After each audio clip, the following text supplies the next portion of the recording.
Good morning, Wilshire. Welcome to Facebook Live Sunday School. As we're waiting for folks to gather, I invite you to get comfortable, grab a beverage of choice. I'm sipping on iced coffee this morning.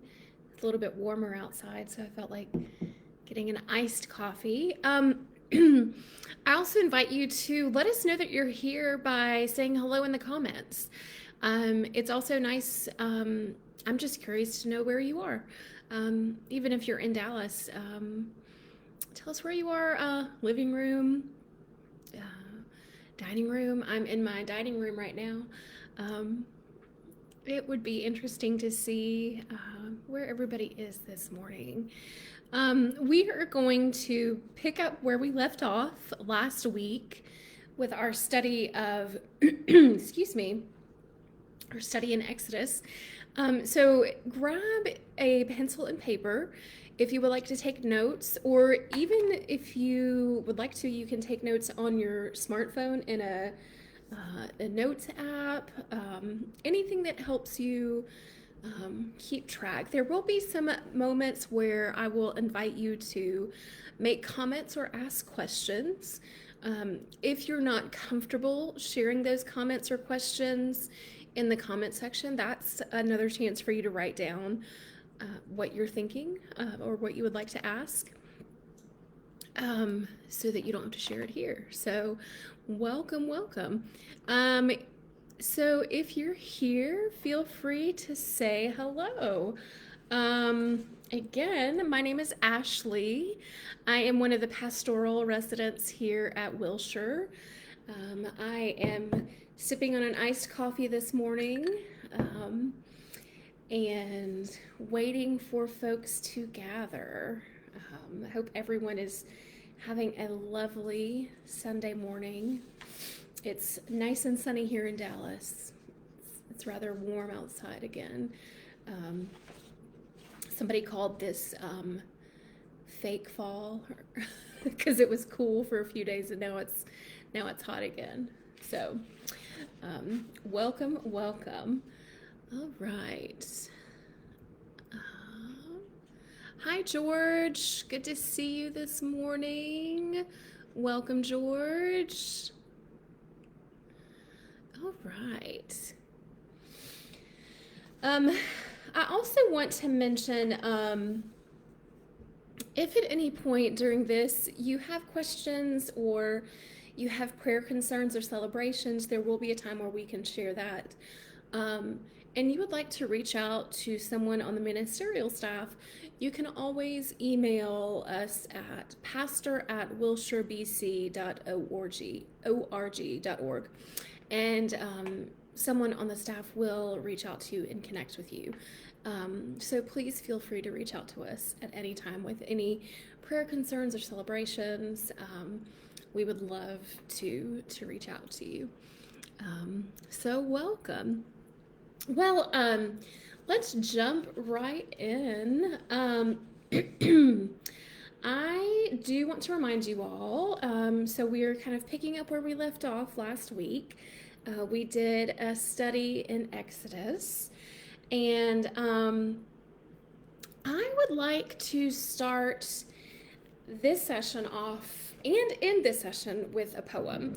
I have been reading this poem by Carrie Newcomer. It's called A Permeable Life. Carrie Newcomer is a poet, a songwriter, and I guess you can say that the gift of unpacking is finding new books and things that you have that you kind of forgot that you had. So as I unpack, I'm finding treasures, and this is one of them.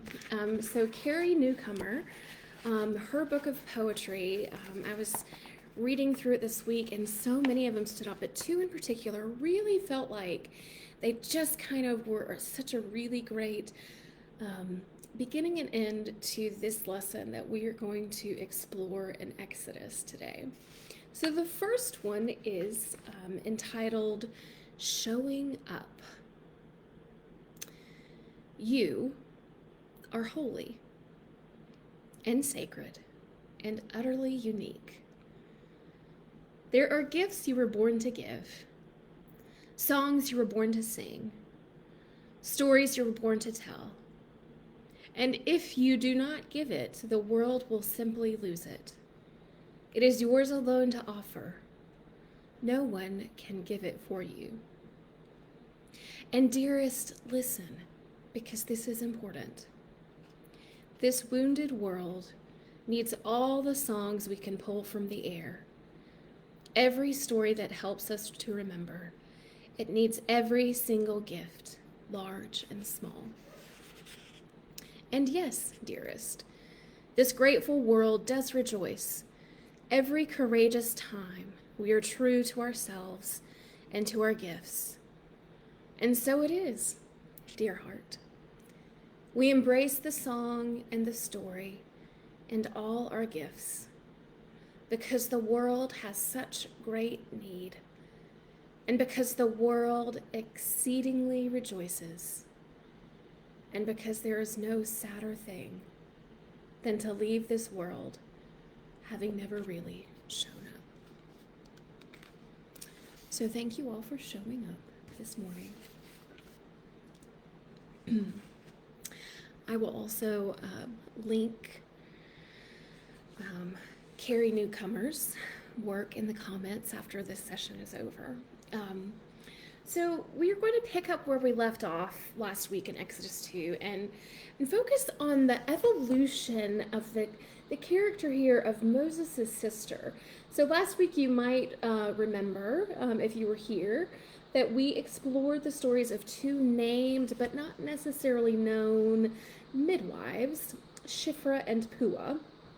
Shiphrah and Puah were commanded by the king of Egypt to kill the Hebrew babies, and they denied that order, and instead they engaged in an act of resistance that saved the Hebrew babies.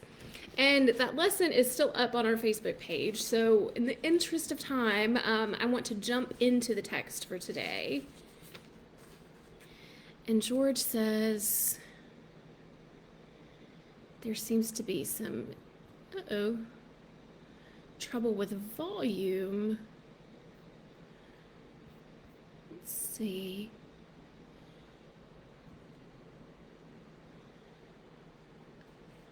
Is that better, George?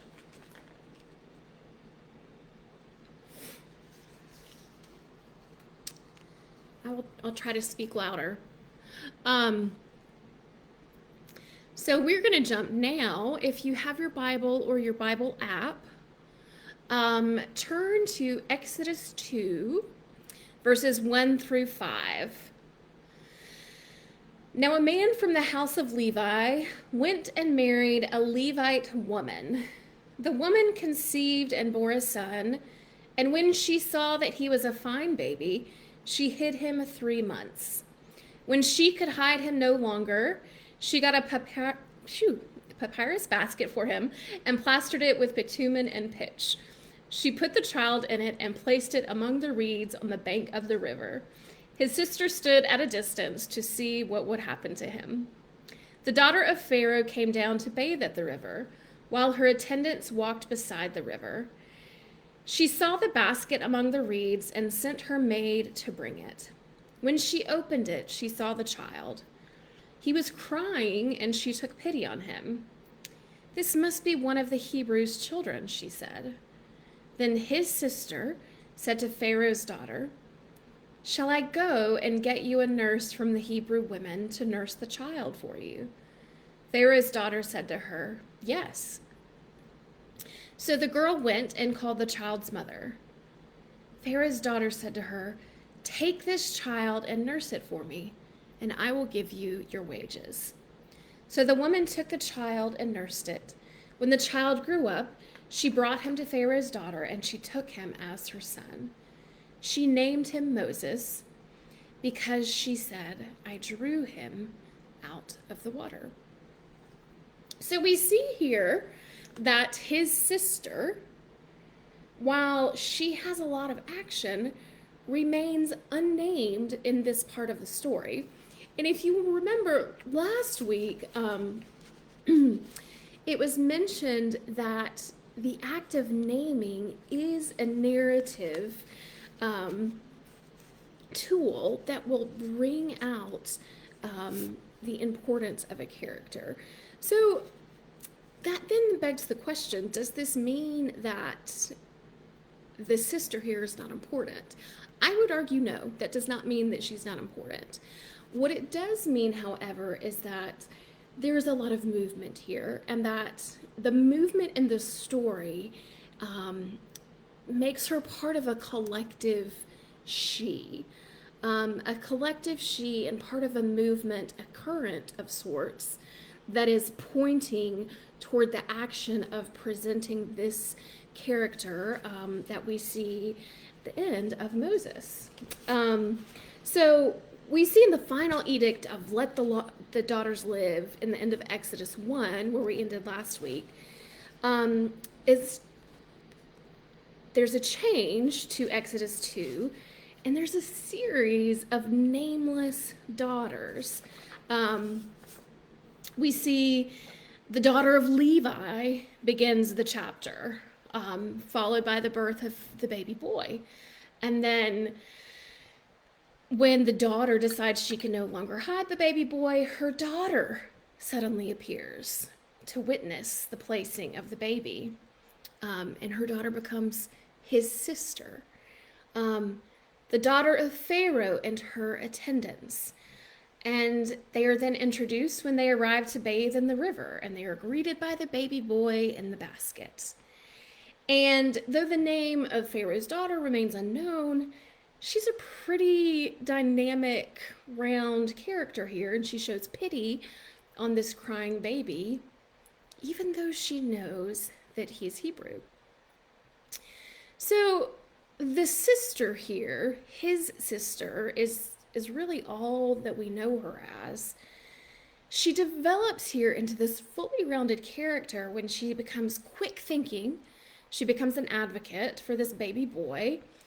When she suggests that a Hebrew woman should nurse the child, and she ushers this baby boy's mother back into the story. She becomes a messenger. She really becomes the current, in a way embodying this water, this idea of water in the river that brings them all together. And so, and while the difference between the Hebrews and the Egyptians were highlighted in Exodus 1, if you remember, they were saying that the Hebrew women, they produce quicker, and than the Egyptian women. We can't stop them from reproducing. The compassion of the various nameless women here served as a unifying factor. So again, this points to the collective she. And so finally here in Exodus 10, the civil disobedience of many different nameless women culminates in this transition of the nameless Hebrew boy into Moses. So all of this action points to Moses, and we know Moses. We know this story, and so one could easily assume that it was Pharaoh's daughter that named Moses, because the previous verse refers to Pharaoh's daughter taking Moses as her son. We could also attribute this act of naming to the nameless mother. We know her name now, but at this point in the story, we did not yet know her name. But the ambiguity here, again, highlights the fact that the deliverance here is a collective deliverance. Which makes me question, what could that look like now? What could that collective she that crosses cultural, socioeconomic boundaries, what could that possibly look like now? We still know in this text precious little about his sister. Like I mentioned before, there's a movement almost like water. She is the current that goes back and forth. She first watches over him, um, and then she goes to Pharaoh's daughter, goes back to the mother, and she is the driving force in the narrative. Um, she is the rolling along here. So what do we know about his sister? Not a whole lot, other than she is the driving force. But I did have questions, of course, again, because I always have questions. So I want you to take a moment and think about some questions that you might have about this sister, this unnamed sister at this point in the story. She's unnamed. What questions might you have? Here are some things that popped up for me. I wonder if she had a plan. I wonder if his basket got stuck on a rock, was she going to jump in after it? Did she ever lose sight of him through the reeds along the river? Did she sing to him? Did she pray for his freedom? Wonder if she hoped that the current of the river would carry him far away from the oppression that her family had known.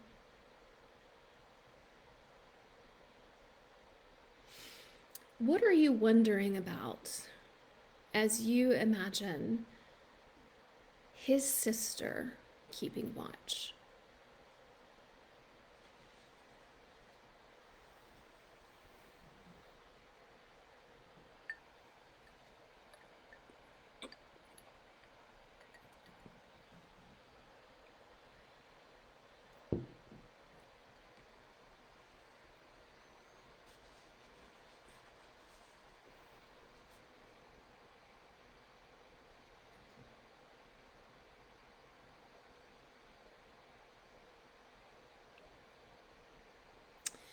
And then the next question I want you to think about, and comment if you would like,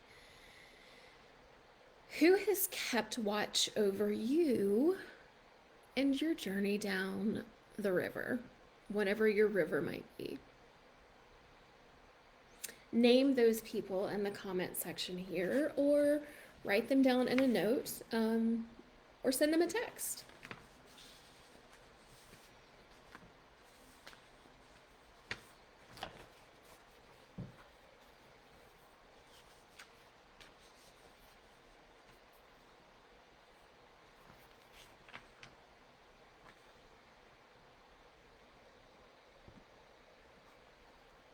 Okay.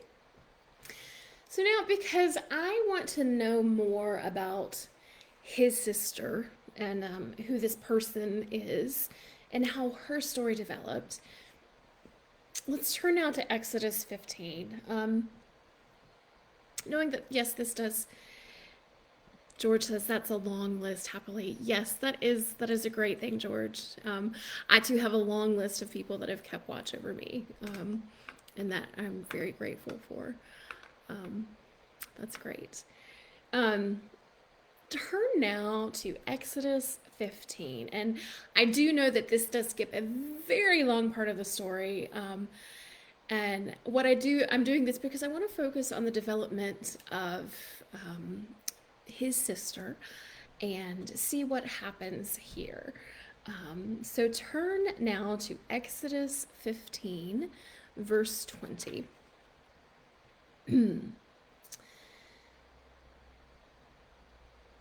When the horses of Pharaoh with his chariots and his chariot drivers went into the sea, the Lord brought back the waters of the sea upon them, but the Israelites walked through the sea on dry ground. Then the prophet Miriam, Aaron's sister, took a tambourine in her hand, and all the women went out after her with tambourines and with dancing, and Miriam sang to them. Sing to the Lord, for he has triumphed gloriously. Horse and rider he has thrown into the sea. we finally know her name. And if you remember from last week, again, the naming of a character is no small thing. Up until this point, the prophet, Miriam, was his sister. She was remarkable, yes, powerful, wise, brave, all of these things, but she remained unnamed until this point. So why here? Why name her here? Why now? Why in this point in the story do we need to know who she is?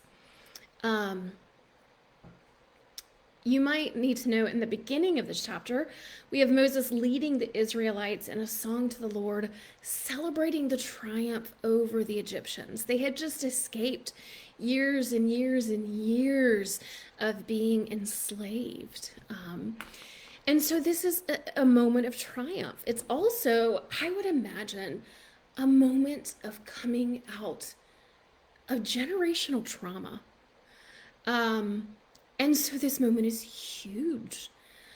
And they had just been liberated, and it was quite common for women to pick up instruments and celebrate after a victory. So why is this prophetic? I guess the better question is, how isn't this prophetic? In thinking about songs and the songs that we use, I guess there are points that we get to where you have been through so much and there's nothing left to do but get to a point where you pick up a drum, you gather what you know, and you sing the song that you know. And that is exactly what prophet Miriam did here. So my question is, what is it about Miriam's song? What were they resisting? We know that they were celebrating. They were also resisting here. What might they have been resisting in this song? I see that they were resisting despair.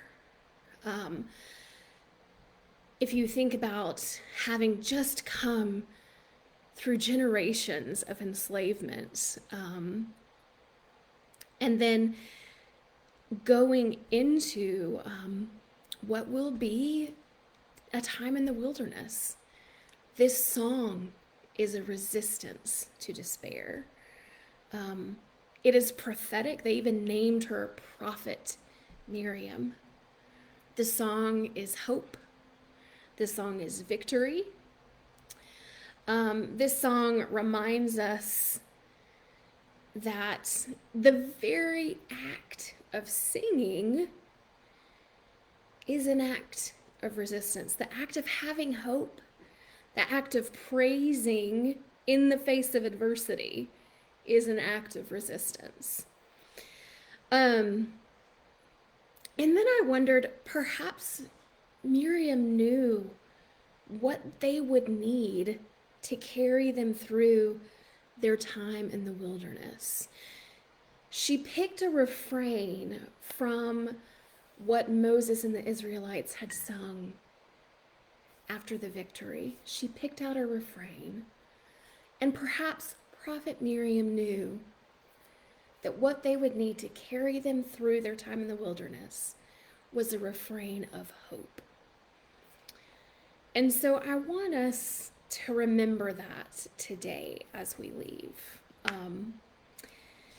Now that we know her name and we know that she was a prophet, she began as a mastermind, a renegade, a clever girl, a brave girl. She began as a movement, a force of nature in the river, saving Moses. And now she has emerged as a prophet. So I want to leave us with another poem. Again, this is Carrie Newcomer. I will link this in the comment section. This poem is called Singing in the Kitchen. My mother sang with full abandon with the kitchen radio when she was washing dishes. She liked the old songs, and she'd swing her hips, sashaying as much as a woman can, when elbow deep in soapy water. I would sit on the hardwood steps, filled with pride and wonderment, whispering into my dog's ear with sage 5-year-old assurance. My mother has the voice of an angel. As I recall, my dog agreed. Years later, standing side by side on Sunday morning, I was horrified, in the way only a teenager can be horrified, when her mother is singing loudly and confidently, completely and consistently off-key, in church, in public, in front of her friends. But now I understand that my mother was a cautious soul, private and intentional, and so I am grateful that she taught me how to hold my little sister's hand and look both ways before I cross the street. But I am also thankful that either she did not know or she did not care, that her voice was not smooth or perfectly pitched. She sang anyway, because some things just have to be exactly what they are. And a song must be sung one way or another.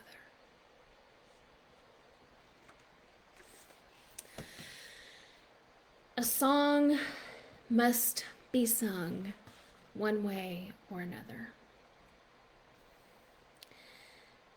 So my final question is, what are you singing today? Are you singing a song of hope?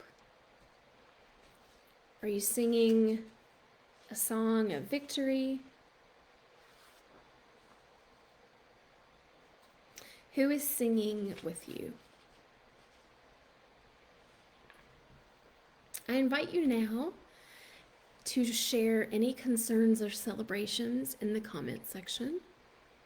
And like I mentioned before, feel free to reach out to us at pastor@wilshirebc.org and share your concerns and celebrations with us. We would love to pray for you and reach out to you there as well.